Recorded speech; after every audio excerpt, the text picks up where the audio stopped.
এই চ্যানেলে সম্প্রচারিত সকল খবরই সচেতনতামূলক এবং শিক্ষণীয়, কোনো কিছুই প্রভাবিত নয়। আরজিকর কাণ্ডে কলেজ পড়ুয়াদের মতামত নেওয়ার এআইডিএসও ছাত্র নেতাদের মারধর করার অভিযোগ উঠল বালুরঘাটে। অভিযোগের তীর বালুরঘাট কলেজ তৃণমূল ছাত্র পরিষদের সদস্যদের বিরুদ্ধে। কেন মতামত নেবে তারা, তাও কলেজের সামনে। সেই মতামত গ্রহণ করার সময় হঠাৎই বালুরঘাট কলেজের সামনেই তৃণমূল ছাত্র পরিষদের সদস্যরা তাদের উপর আক্রমণ চালায়। আরজিকর নিয়ে আন্দোলন করা ছাত্র নেতাদের মারধরও করা হয়, ছেড়ে দেওয়া হয় জামা কাপড় থেকে পোস্টার, ব্যানারও। খবর পেয়ে ঘটনাস্থলে আসে বালুরঘাট থানার পুলিশ।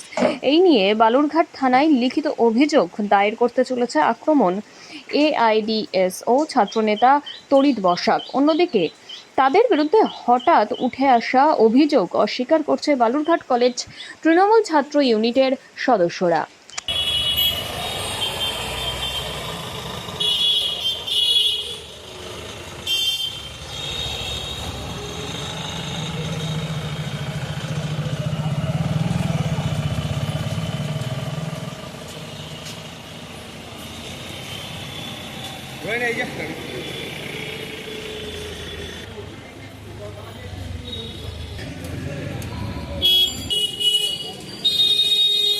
আমরাও চাই শান্তিপূর্ণভাবে সব রকম বিক্ষোভ যারা আছে তারা করুক, ঠিক আছে, আমাদের কোনো নেই, কোনো বাধা সৃষ্টি করার কোনো ব্যাপারই নেই। কিন্তু ওরা একটা স্লিপে হচ্ছে ওদের মতামত জারি করছিল যে স্টুডেন্টের কাছে কী মতামত, ঠিক আছে, কিন্তু ওদেরকে যে 50 টাকা করে যে চাওয়া হচ্ছে এইটা কিন্তু কখনো হচ্ছে মানা যায় না।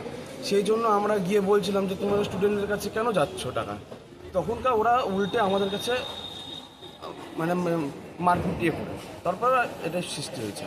আমরা প্রথমে মার করতে যাই না, আমরা জাস্ট করে শুনতে গেছিলাম যে কেন তোমরা এরকম করছো, তো উল্টা আমরা হচ্ছে প্রতিবাদ করতে গিয়ে তোমরাই মার খেয়েছো।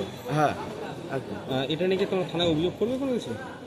এখনও আমরা ঠিক মতো কিছু বলতে পারছি না, আমাদের নেতৃত্বকে বলি, তারপর ওনারা কী বলবে সেই হিসাবে আমরা ইয়ে করতে চলবো।